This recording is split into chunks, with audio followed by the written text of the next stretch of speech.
Yo, what's going on, guys? It's Slayer back here again with another video. It's good to be back, man. I'm sorry that it's been so long, guys. I've just been super busy since I got out of rehab, getting used to not being in that environment anymore and just setting up the plans for the future, my future, which I, eventually will tell you guys all about that. On top of it, I've been dealing with a wisdom tooth back here, my bottom left one. I have all my wisdom teeth, but for some reason, this bottom left one has been the only one to give me any sort of problems. And it's been hurting and giving me a lot of issues over like the past week, but these last couple days, man, it seems like it's getting better again. I know teeth problems are no joke, so I'll probably still go get that checked out. But it's like, dang, dude, I hope that I dodged a third bullet, because that would be the third time. I mean, one time the entire left side of my face swelled up. I went to the dentist, and they checked it out, and they told me, dude, you're gonna have to get surgery like right away, like tomorrow type of thing. And they gave me some antibiotics, and they were like, just take this in the meantime. Or maybe it wasn't the next day, a couple days. It was pretty soon, but it was infected, so I needed to take an antibiotic before they could do that. Well, I took the antibiotic. I started feeling better, and I said, F that surgery, man. I got like some kind of weird fear about surgeries. So I just dip and dodge that. Just the same thing when I broke my foot, man. I probably should have gotten surgery on it, but I never did, man. Don't do what I did. Listen to the doctors and the dentist when they tell you to do things. Anyways, man, rehab was a trip, guys. It really was. It was a trip. It was good, it was bad, and it was everything in between. Overall, though, it was an extremely positive experience. I met a lot of good people in there that I'm staying connected with on the outside. We're going to meetings together. We're talking to each other on almost a daily basis, and that is what's up. I have a ton of stories to tell you guys from that place, which I might give you like one or two in this video. But for today's video, I actually wanted to talk about something that one of the kids in the IOP group brought up. Because, by the way, guys, I'm doing intensive outpatient in the same exact program. I thought it was a good idea to transition, to IOP instead of just getting out and then being done with the place.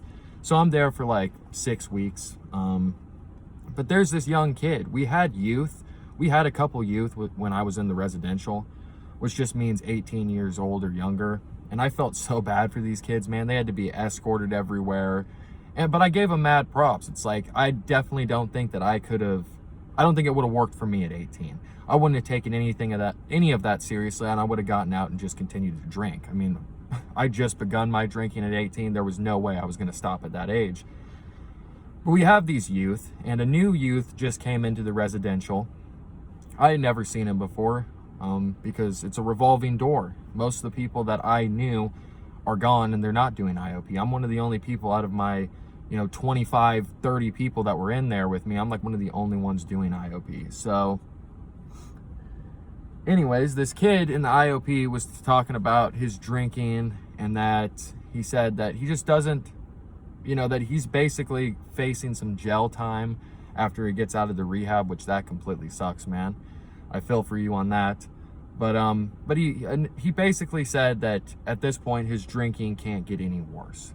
And he said that the consequences for his drinking can't get any worse. And I get it, man. He's 18, he's young, he's just begun in his career drinking, if you want to call it that. And he doesn't know any better. But I pretty much had to be the bearer of bad news and jump in there and tell him, like, hey, man, I'm sorry to, give you the truth, but honestly, it always gets worse. It's going to get worse. It's inevitable that if you continue down that road, it just gets worse and worse and worse. I mean, we've talked about it many times, guys. Every single relapse, each and every single time that we go back to that bottle, it gets worse. The amounts that I'm consuming increases, but my tolerance has now decreased because it's been months since my last drink. And it's deadly, deadly drinking.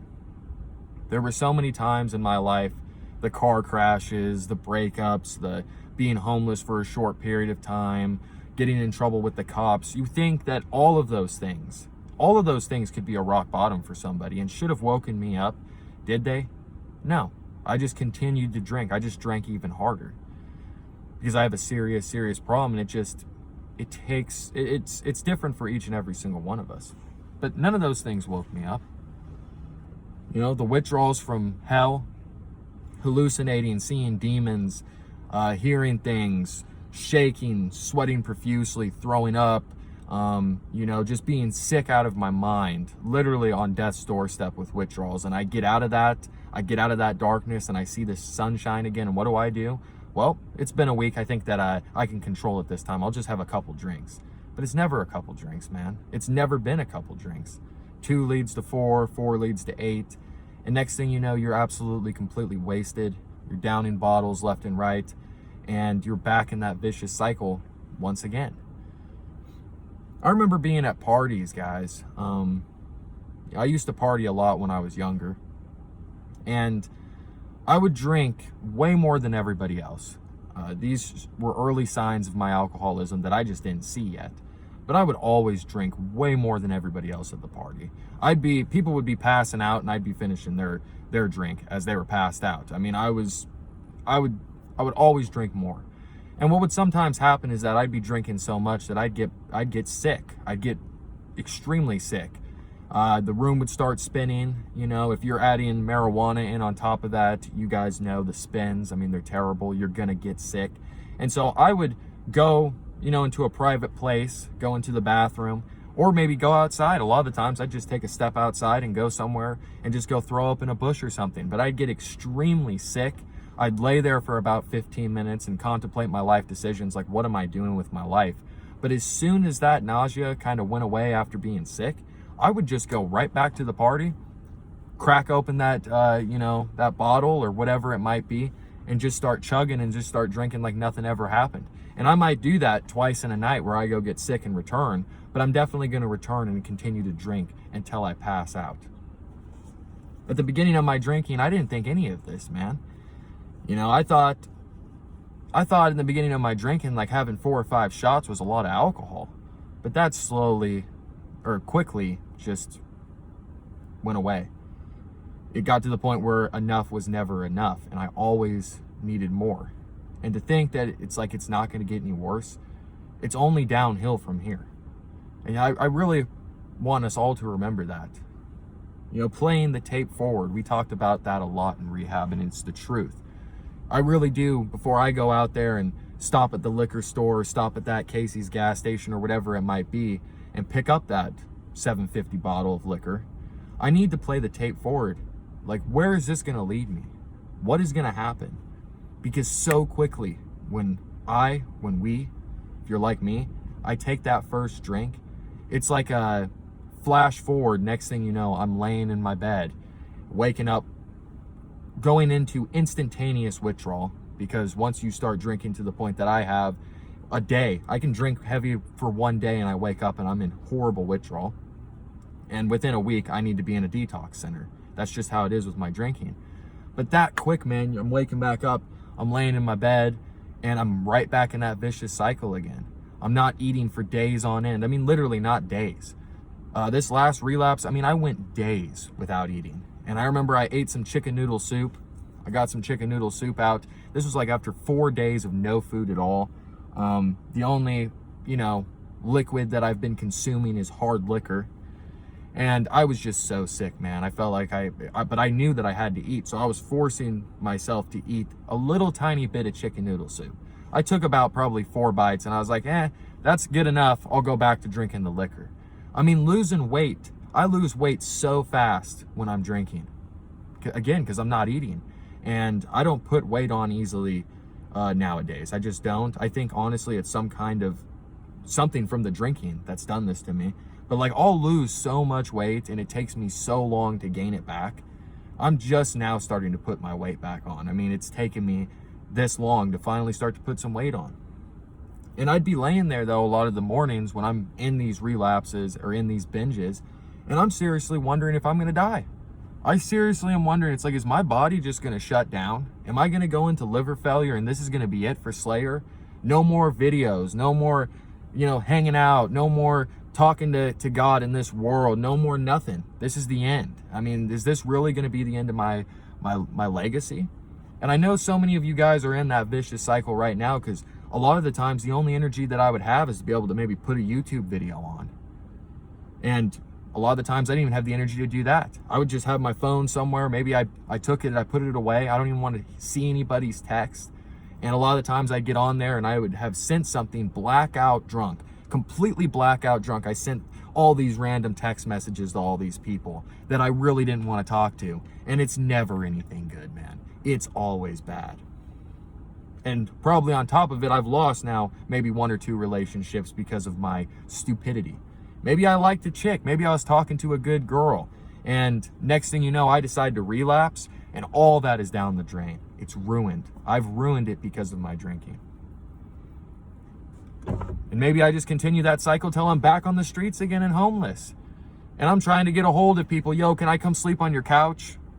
You know? Or maybe whatever it is. Hopefully I don't go steal a bottle or something, commit a crime. And next thing you know, now I'm in jail. Well, at least I have a place to lay my head. But now I've lost all my freedom. And all of this for this substance. All of this for this bottle of poison. Because guys, that's what it is at the end of the day. It's poison. And it's going to kill you. And it's going to kill me. If we continue down that road and we don't stop, we will not live another 5-10 years. We cannot continue to drink the way that we do. I mean, I think about all the times that I've been blessed. Literally all the times that I've been blessed. Where this could have happened, that could have happened. I could have killed myself. I could have killed somebody else. I should have damn well ended up in jail. And it never happened. And a lot of the times we take that as, oh, I didn't get caught that time, so I'm going to go do it again. And do it again. And next thing you know, now you have been caught and you're in the jail cell, man. It's just not worth it, guys. It always is going to get worse. It will always get worse. That is a fact.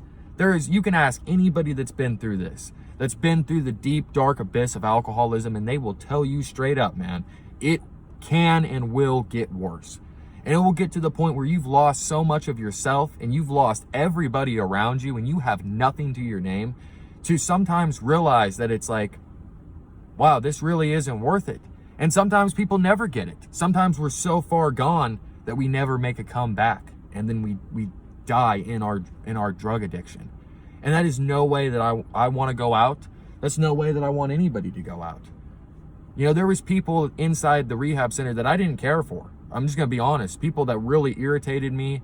But not one single one of them did I want to go back out and relapse, because I know what that road leads to.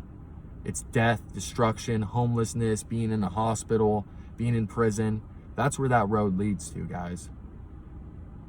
Drinking a 750 every single day, sometimes more, sometimes a liter bottle in a day, sometimes even more than that. Drinking amounts that would kill the average normal human being. It would kill them. And I'm drinking that on a day-to-day basis just to get well, just to feel like myself, just so I can interact. But what kind of bullshit is that? Because by the time it gets real bad, you ain't interacting with a damn soul. You're interacting with your 4 walls in your room, closed out, curtains shut, drunk out of your mind, talking to yourself, literally losing your mind. And the only thing that's on your mind is, how the fuck am I going to continue this so I can always have enough so I don't ever run out? Because once I run out, reality sets down on you. The weight starts to push down on your shoulders. Those withdrawals start to set in. And how bad it feels when you have had an amount of sobriety and then you go out and you take that first drink and you know what you just locked into. And it's the worst feeling ever. It's the worst feeling ever. And that's another reason that I just can't go back and drink, guys, because I don't want to feel that feeling. I don't want to be the person that disappears out of the meetings, because I've been that guy, guys. I've been that guy. Many times I've been that guy, being in programs, being in these different things, and I poof, vanish. People never see or hear from me again. And I've had that happen many times myself with other people and in this rehab center too. And it's a very sad feeling.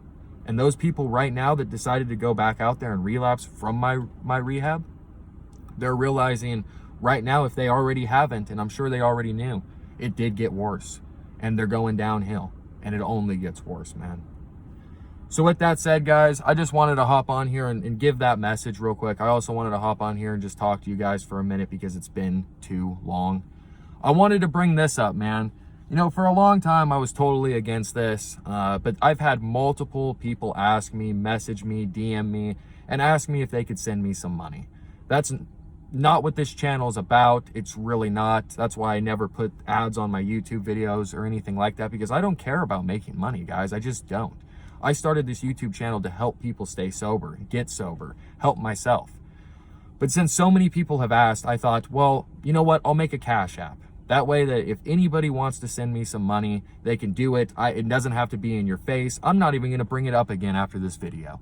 But I did make a Cash App. The cash tag is Slayer Sober, so it's just my name. It's just Slayer Sober together. If you guys want to be as kind, or you want to give back, or whatever you feel like you want to help me out, that's totally up to you. Any of you guys that do so, I love you. I appreciate it. Maybe I can give you a shout out at the end of the videos or something. I talked to LD and he told me that I could do something like that. I'll leave that Cash App in the description. Again, nobody has to donate to me. I do not care. Donate, whatever, send me money. I don't even know what we call it. Like I said, it's not something that I ever wanted to do on this channel, but I feel like with so many people asking me to create something like that, I thought that I would. So if you ever want to send me some money and help a brother out, I'll have a Cash App.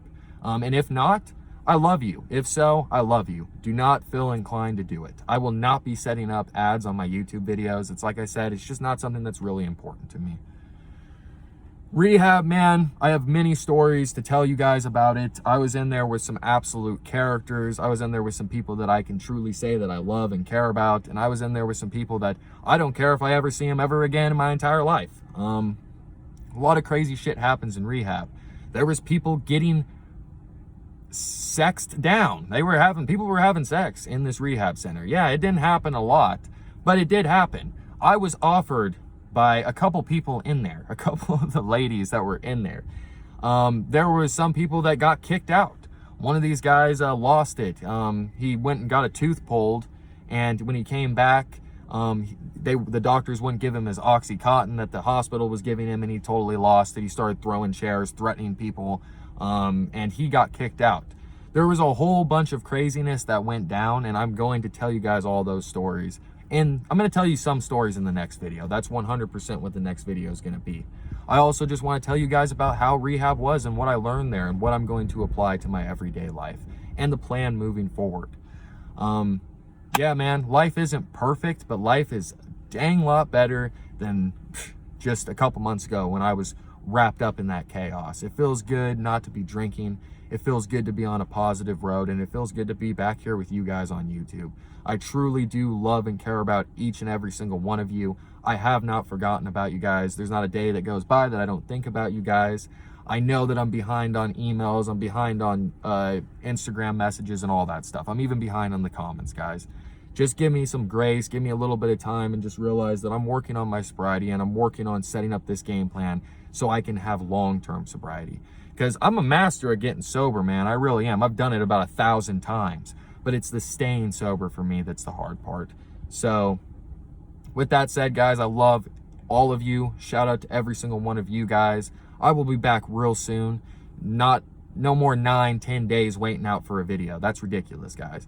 This is part of my recovery. You guys are part of me staying sober.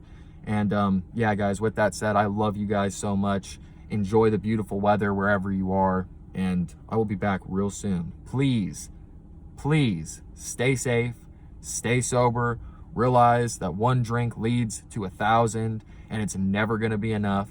And yeah, just take things one day at a time. So with that said, guys, I love all of you. I'll see you guys real soon. And yeah, stay safe, stay sober. Peace.